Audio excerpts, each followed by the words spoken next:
So spam kinda sucks. Let's talk about that. I think that if you've played any game that has a PvP aspect, and even some that don't, you can probably agree with that statement. Spam sucks to deal with.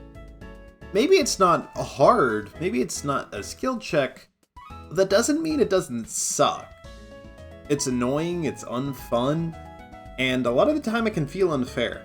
And that's why Damage Falloff was added to the game. See, Damage Falloff exists for a few reasons, but the main one is limiting spam and making it so that then characters can be balanced around ranges. For example, Team Fortress 2, rockets have Damage Falloff. Nearly everything in that game has Damage Falloff. Revolvers, pistols, everything pretty much has Damage Falloff, and if it doesn't, it has some form of limited range, like sentries. Damage Falloff exists to make spam easier to deal with, and to make it so that characters are encouraged to get up close and personal and not sit all the way across the map and play as safe as possible, making it so the safest option isn't always the best. Now, Overwatch used to have something very similar for a long time with quite a few characters. Both Mei and Orisa used to have Damage Falloff on their primary range damage tools, but nowadays they don't, and I think we're feeling a bit of the repercussions of that, as well as for a few other characters. Now, granted, you may want to argue that Damage Falloff doesn't need to exist for projectiles, given the fact that, well, they're projectiles. They have a set travel speed, and they don't instantly go out like Hitscan does. But I would argue that makes them even better for spam and gives an even better reason to give them Damage Falloff. Let's look at a recent example in the meta, Freya. Freya has been very, very popular as of late, and it's not hard to see why. She has great mobility and a 2-shot combo on every single sub 275 hero in the game, and that's really enough. She also does have incredible tank busting abilities though. If you take away some of that damage at range, suddenly she isn't able to use that mobility to sit as far away as possible from you and throw in pot shots and just fish for kills. Instead, she has to play more of a duelist role. Closer range, get up in people's face, and be at some form of risk with your 225 health. Now, granted, this isn't the nerf I would suggest for Freya, but it's one that I think would solve a bit of the issue. Let's look at another character, Kiriko. Kiriko is a support with fantastic mobility and arguably the best hit in the game, and yet she's able to 2-tap 225 HP targets from across the map, and you could argue, maybe you should not be getting 2-tapped by Kiriko at those ranges, but sometimes it just happens. Now, this could be fixed a little bit by making it so Kiriko only has 50 damage on body and 100 damage on headshot, but I think that nobody would like that change because people like Kiriko. So instead, what if we gave her Damage Falloff? Making it so that then her incredible mobility, which allows her to flank, would require the risk of being close to the other player. Again, factoring in that 225 HP. And any Kirikos who are hitting those long-range spam shots are still getting rewarded with a bit of ult charge and a bit of chip, but aren't getting rewarded with occasional kills and massive damage onto enemy DPS. Or an even more prevalent example, like you're seeing right now, Orisa. Orisa used to have Damage Falloff, and currently she doesn't. And I think that's been a huge problem with her damage output. She's able to sit back, relax, and chuck in hundreds upon hundreds of damage per second, and with no true reload and instead of heat mechanic, she's only got a little bit of downtime where she's not shooting, all things considered. Especially with that cooldown rotation. Bring in Damage Falloff though, and all of a sudden, those long-range spear combos that are killing you half the time, they're not really happening anymore. Especially if she's able to get Damage Falloff on her spear as well.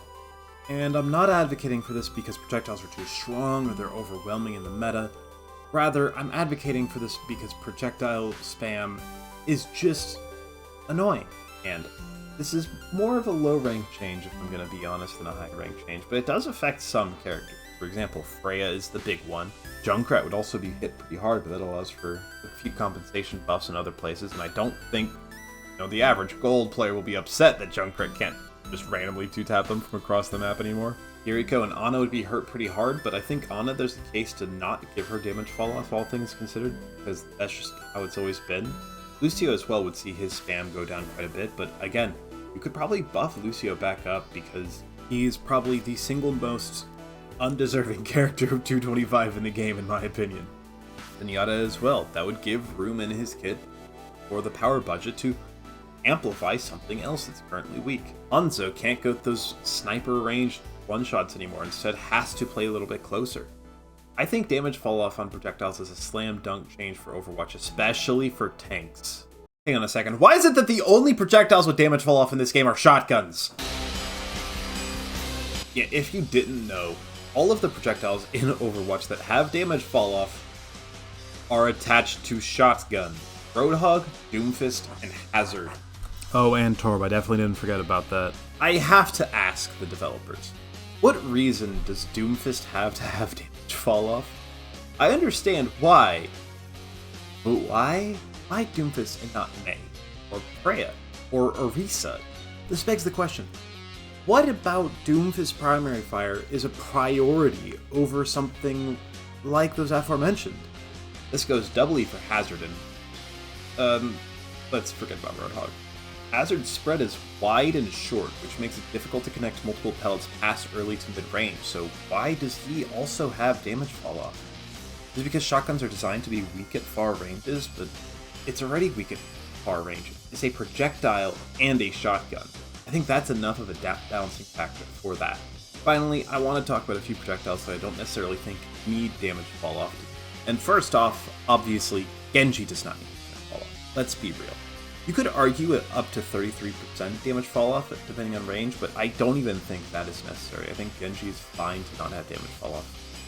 In a similar case could be Echo if you widen her spread back out, but with her current tight spread, I do think that she should have a bit of damage falloff.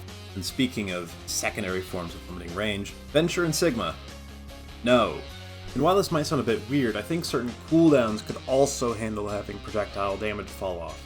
Maybe not Concussion Mine, maybe not Concussive Blast, Venom Mine, things like that, but look at Ashe with Dynamite. That could potentially see a damage falloff. Or how about an easier one that I think we can all agree on? Bastion's A36 Tactical Grenade. That could definitely take some damage falloff.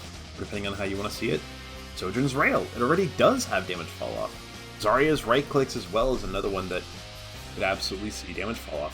Sombra Virus. Hacks at close range still have that insane assassination potential, but far range, if you're just spamming it out, it's not going to be very effective. Or Ravenous Vortex. That's a perk, but I could see the Vortex Explosion having damage falloff based on distance traveled.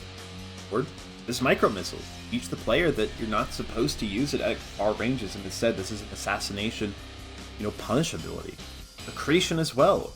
Super long Accretion snipe should be rewarded by stun time with the perk, but at the same time I don't know if they should be doing all that damage. There's a bit of a conversation as to where this line should be drawn. Things that are obvious like Mei right click and Orisa primary fire, or even potentially Moira Orb. Those are all things that could have damage fall off, and I don't think anybody would complain. Then you move closer to the middle where you start to interfere with a character's identity like Echo, Junkrat, even Helix Rocket, where those maybe or maybe not should have damage fall off. And then you get to the very end of things where it's like, yeah, no, Venture shouldn't have damage fall off. Yeah, no, Sigma shouldn't have damage fall off. Yeah, no, Venom Mine shouldn't have damage fall off. But I think overall, projectiles with damage fall off would be a positive and rather not a negative. Nobody likes spam. Spam metas suck. Spam characters suck. Games built around spam suck. The only exceptions I could reasonably see are Zenyatta and Ana to primary damage source. And that's just because they've existed in the game so long without damage falloff that it would feel wrong giving them damage falloff after all these years, especially with how shitty Zen is nowadays. Again, you could argue projectiles don't need damage falloff because of the fact that they are projectiles. Travel time is enough for some people. But I disagree. And that is why I'm making this video. I think the spam in the game is a big factor as to why we're seeing so many tanks like Orisa and Ramattra being played. Those are two characters who can just survive infinite damage. Meanwhile, if we implement projectile damage falloff, long range safe damage is not going to be as achievable. Meaning that characters like Sigma, Roadhog, Hazard, Doomfist, and Winston can more easily punish characters who want to punish them harder. At the same time, supports who are sitting all the way far back, they're not going to be threatened by a random Helix Rocket or Pharah spam. The character will have to get up close to them. And if that's the case, and a character like Lifeweaver becomes too powerful, maybe we look at retuning him. And maybe we look into seeing, does Lifeweaver need to be rebalanced in a way that's more healthy? Which I think is a reasonable conversation person. It has been proven so many games that any game without projectile damage falloff is so much more difficult to play and so much more irritating to play. Team Fortress 2 is a prime example where a mid-range rocket does good damage, long-range spam does basically nothing. Close-range rockets are basically one-shotting certain classes. Now, this is obviously pretty personal, just conceptually, so if you disagree, let me know in the comments. Thank you for watching. The daily uploads have been very fun, and I'm glad that I still get to do higher effort things like this, so have a good one.